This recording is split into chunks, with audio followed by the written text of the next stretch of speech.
Bonjour à tous et bienvenue dans ce tutoriel où aujourd'hui on va parler des dossiers intelligents.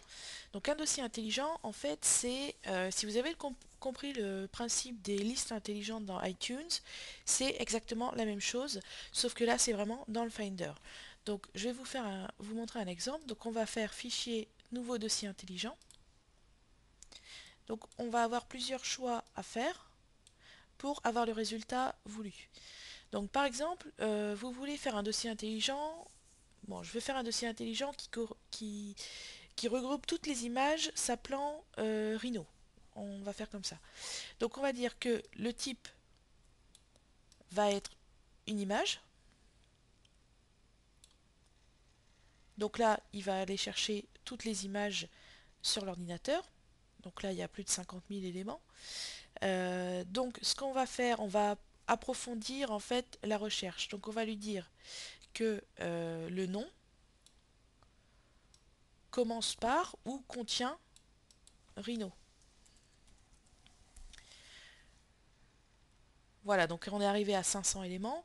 Donc là, on visualise dans l'ordinateur toutes les images dont le nom porte la mention Rhino.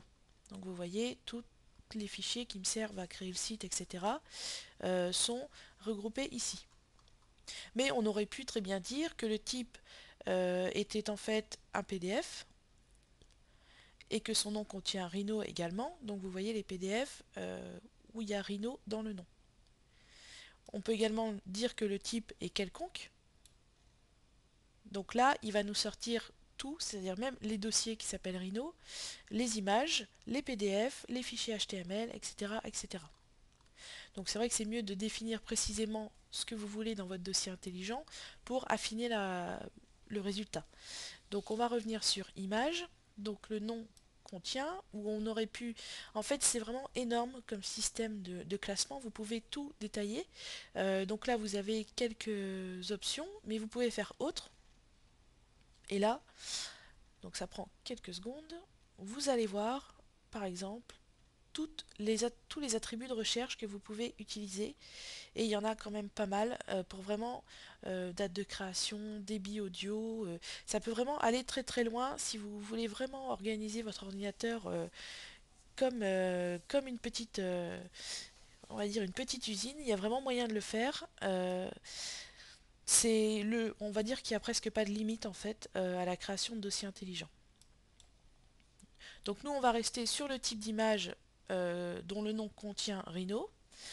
On va dire qu'il ne cherche les fichiers soit que dans l'ordinateur, dans le dossier départ, donc ça va réduire forcément le nombre d'éléments, ou on peut faire autre.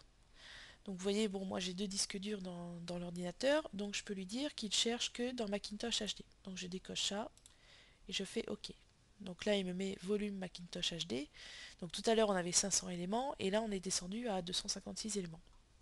Donc on configure vraiment quand on veut, comme on veut. On peut rajouter autant d'attributs que nécessaire. Et une fois que votre choix est fait, vous faites enregistrer. Donc il nous demande sous quel nom. Donc bon, ça me paraît logique qu'on l'appelle Rhino. Il nous propose de l'ajouter à la barre latérale. Donc c'est cette barre-là hein, que vous connaissez bien normalement. Donc on va décocher, on va faire enregistrer. Donc vous voyez l'apparence du dossier intelligent. Donc si je clique dessus, je peux afficher en liste. Donc tous les fichiers images qui ont le nom Rhino, qui dans leur nom ont le mot Rhino. Et donc ce qui est intéressant surtout dans les dossiers intelligents, c'est que si on crée une nouvelle image dont le nom contient Rhino, elle ira directement dans ce dossier intelligent. Donc c'est ça l'intérêt, c'est que en fait les dossiers intelligents vous permettent de classer vos documents de façon automatique par rapport à certains attributs que vous avez choisis. Donc c'est quand même intéressant à utiliser. Donc ce qui est également intéressant, c'est que ce dossier ne contient que une visualisation de vos documents. Vos documents, vous voyez quand vous en sélectionnez un, il se trouve dans ma petite maisonnette, dans le dossier site, site Rhino, matériaux, logo Rhino, etc. Donc dans ce dossier intelligent, ce ne sont que des raccourcis, on va dire, vers l'emplacement d'origine.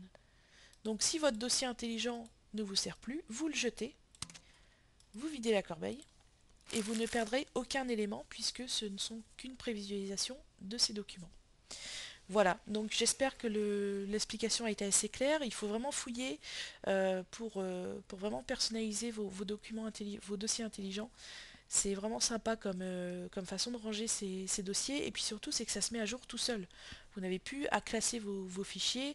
Si vous dites que tous les PDF créés à partir de cette date-là doivent être rangés dans ce dossier-là, ça sera fait automatiquement.